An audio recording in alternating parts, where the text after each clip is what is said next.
You know what I really like? Trains.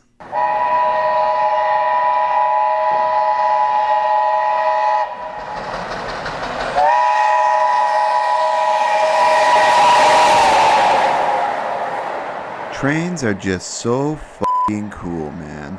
I mean, come on. Look at these things. They just beg to be looked at. These giant, massive, powerful metal beasts, which are literally given life through fire and flames. They are forces to be reckoned with.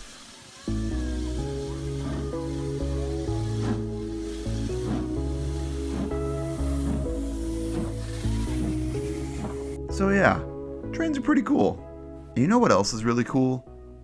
Fish. And I don't mean like actual fish. To be honest, fish tastes kind of weird. I'm not a big seafood fan in general. No, I mean I really love the episode of Thomas with the absolutely amazing title, Fish. Yeah, they were really thinking outside the box on that one. A long time ago, I made a top 10 Thomas episodes video, and every episode I listed for a particular reason. Looking back, I would definitely change that list. I would keep a few episodes on there for sure, but swap others out. One I would absolutely add onto it is Fish. The reason being for its stunning visuals. No one will argue that this episode isn't a real peak musically and visually.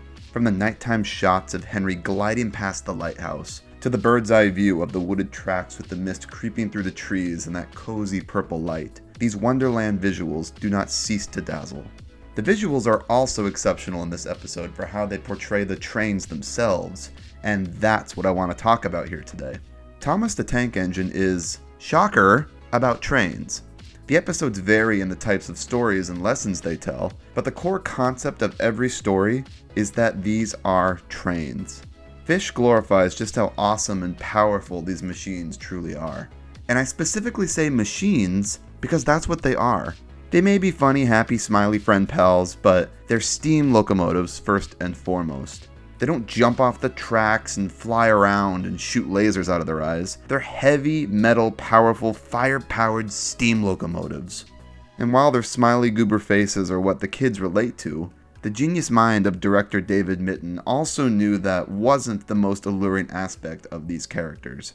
David Mitton was a true wizard behind the camera. He knew so many tricks to make these models seem greater than they really were. From the use of low camera angles to make the audience look literally up to the engines as if they were standing at eye level, to the harsh, contrasty shadows that hid the simplistic designs of the models, to the convincing steam effects they filmed at a high frame rate and then slowed down in post, he pulled every trick to make these seem like real metal beasts. One of my all-time favorite Mitton traits is something you all probably never noticed before, and it's present in this shot right here. Ready? Cause I'm about to blow your mind. You'll never watch the classic series the same after this. Whenever engines were in frame but their interactions weren't the focus of the scene, Mitton always positioned them facing away from the camera.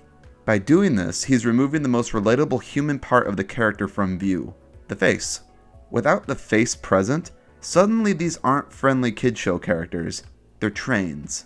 Steam engines, machines, iron workhorses waiting in line for their next duty in a busy industrial setting. It's such a simple trick, but it is so goddamn effective. By doing this, classic Thomas rode that line of being these happy kitty choo-choo pals and real working locomotives. It's one of the many reasons classic Thomas is so cool. And you'll notice they don't do this in the hit era or any of the CGI seasons. It's very exclusively a David Mitton thing. Again, that's the old team for you. All those little details that bring Thomas above other kids' media in ensuring it doesn't play down to its target audience. There's another shot in this episode that absolutely solidifies how truly cool these trains are, and it is honestly my all-time favorite shot in all of Thomas the Tank Engine. This is it.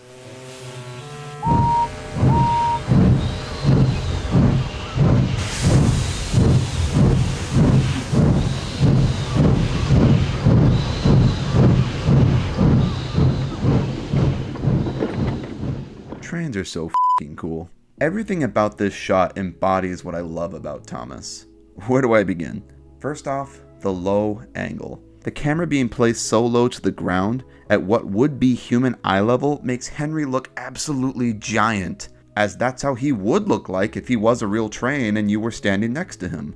Second, the lack of narration. This is a 20-second, fully uninterrupted shot with no dialogue whatsoever. Instead, there's a huge focus on sound effects. The heavy chuffing of this mighty engine slowly accelerating its long, heavy train. You really get a feel for how massive and heavy this thing is. Third is the low music notes. There's no cheerful lead-in music into this scene. It's very low, ominous notes that fade out. This isn't some go-lucky, happy, colorful, wacky scene. This is a real steam engine starting its long journey. There's no need for music to grab the audience's attention here. The engine itself does that with its steam and its sounds. And lastly, the fact this is an extremely long, uninterrupted take. This is intentional, so the audience is forced to see the entirety of that long train past the camera and really nail down just how long and heavy Henry's Hall is.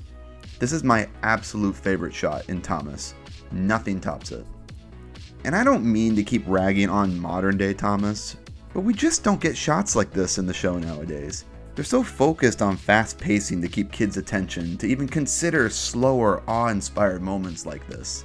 The fact they're trains is and should be the selling point, but Mattel would rather Thomas be literally anything else, like an airplane, or an astronaut, or a Roman chariot, or a... Oh, excuse me. It's no wonder the toy sales continue to slip. Kids aren't going to want toys of trains when the show itself goes to extreme lengths to say trains are lame and has them doing anything other than what trains would do. It's safe to say that Thomas entered a sort of identity crisis since Mattel took over, which only gets worse and worse with every passing year. I don't care what anyone says. Trains are cool. And Thomas was cool because it really showcased just how cool trains were. They're fiery, beastly, absolute units on rails. Forces to be reckoned with.